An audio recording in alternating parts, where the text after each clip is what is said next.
purpose of this video: to set and outline the goals I have for learning how to draw.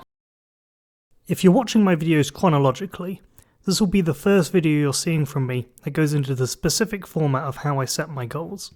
This format is absolutely crucial to any kind of progress I want to make. There is no overstatement in saying it is the most important part of this entire process. This format is one that can also apply to most any pursuit someone is trying to accomplish, especially if that pursuit is to learn or get better at something. The format is as follows. We set a large, long time away, long-term goal. This goal is our chance to hand ourselves a blank check. Usually when we set goals, we worry about realism, or being able to do it within a short time frame. But our long-term goal is unique, as neither of those things apply to it, and it's not even really a goal in the same sense that our smaller goals are goals. We won't be trying to accomplish our long-term goal, not in any kind of direct sense. The long-term goal has a very different function to our smaller-term goals, and that function is of orientation. Just how our base actions hold no meaning if they're not a step towards a goal holds no meaning, or at least only very temporary meaning, if it isn't a step towards a larger goal. It's not uncommon to hear stories of people who have just graduated from a tough further education, or get a promotion they've been working for a long time, or to otherwise accomplish a large goal that they've had, only to fall into a bout of depression or intense negative emotion. The assumption would be that accomplishing your goals would make you happy. But for a lot of people, there's something more insidious going on just beneath the surface. When you finish doing something that was important to you, and you don't have a new goal to do after you've completed that first thing, what you're unintentionally doing is moving yourself from a state of being where everything you do is incredibly meaningful as it brings you closer and closer towards that thing which is important to you, and then you're moving yourself into a different state of being where nothing is meaningful to you. Of course, it's not entirely as cut and dry as this. Not every single person who completes a large objective without a plan for what to do next is just going to up and get depression. Everyone has some baseline of objectives just kind of baked into them. These can be objectives like just pursuing pleasure or people of sexual romantic interest. These objectives, however, are very often quite shallow in the meaning they provide and usually aren't good long-term strategies for life. And even then, there is a significant amount of people who just do up and get depression in situations like that. Now, the issue of not having a long-term goal has much more to do with the interrupts in our momentum and workflow more so than the chance that we might get depressive from not having anything to do. But pointing out these cases where people have seriously messed themselves over by not planning for the long term gives a valuable insight into how important it is to know what our next goal is after each goal that we accomplish. So this is what our long-term goal is going to help us do. Whilst we'll never be able to make any noticeable progress towards our long-term goal in any short-term manner, when trying to figure out our new goal after accomplishing our old ones, all we have to do is ask ourselves, does this bring me closer to my long-term goal or further away from it?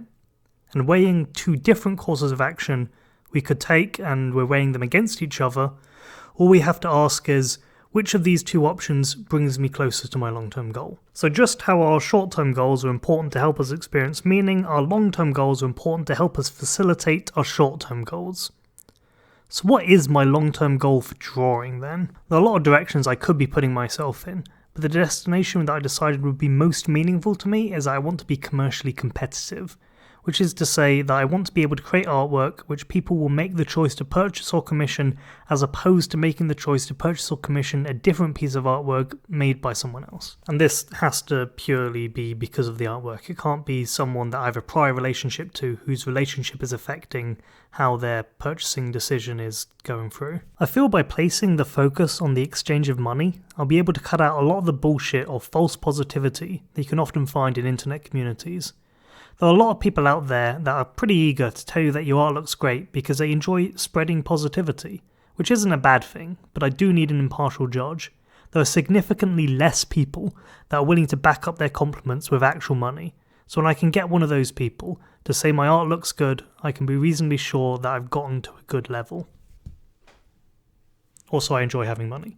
So how are we going to get there? First, I'm going to need a drawing tablet. Thankfully, last Christmas I was gifted one, so I don't need to worry about that. But if I hadn't been gifted one, I would have had to budget out £150 to buy the one that I had in mind, which isn't the end of the world. I could have just used a pen and paper also, which is also a perfectly good option, but I feel I would prefer using the tablet personally. Secondly, I need to find a course for me to follow. I could try learning from scratch, but learning anything without someone to teach you is pointlessly difficult, and I'm not stupid. So to begin my search, I went on YouTube and searched for a beginner's drawing course, but I found nothing useful. Part of this was because since I'd been Googling and doing a lot of research on different types of tablets, since I was planning on buying one, YouTube was only giving me product reviews for tablets, which wasn't what I was looking for, and I couldn't find anything useful through all of that, the product reviews it was pushing to the top of my feed. So I went to find a suitable subreddit, assuming that there would be one. The teaching subreddits are the only good part about Reddit, by the way, and even then I'd only recommend that you get what you went there to get and then you get out as fast as you can. It's a horrible platform. So I found the Drawbox course, which seemed pretty coherent, and I decided to go with that. After doing it for a few weeks now, my impression of it is that it's focused on the base mechanical abilities required for drawing, which is actually great because that's what I'm most concerned about. It involves drawing smooth straight lines and how to do that, and gives lots of exercises based around doing that, which is good for my purposes. So now I have a bunch of exercises I can do. As of writing, these are superimposed lines, where I attempt to draw 8 lines over a straight line. Ghosted lines, where I trace over a space between 2 dots several times before drawing a fast smooth line between the two. Ghosted planes, which is very similar to ghosted lines but done in a pattern to make planes. And ghosted ellipses, which is where I draw a circle quickly and smoothly and keep my pen going for a second time around the same circle. So with that in mind, my format for every time I sit down to draw from now on is going to be pick one of these exercises, do it for 20 minutes, then draw whatever I sat down to draw. So if we're going to be doing these for 20 minutes every time I sit down to draw, let's give them some goals so I can measure whether or not I'm doing them well. For the superimposed lines, my goal is going to be to make sure that the ends of the lines don't fray. For the ghosted lines, my goal is going to be make sure that the lines begin and end where I want them to end and begin. For my ghosted planes, my goal is also to make sure that the lines begin and end where I want them to begin and end. And for my ghosted ellipses, my goal is to make it look like one solid circle instead of like several circles over each other. Notably, these aren't great goals, since there isn't any real way to milestone them, and even veteran artists are going to struggle to get all of these perfect. But none of these goals are really ever going to be my main focus at any given point, so I'm not going to worry myself too much about this.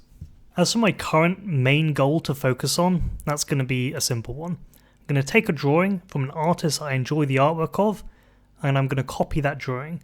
And during the process of trying to copy it, I'm going to take note of what parts of that process I find easy, what parts I find difficult. And then I'm going to use that information to set a goal afterwards, which I think if I accomplish that goal, it will make my drawings better. And so with that, I'll be seeing you guys in 3 weeks to see how that process has gone.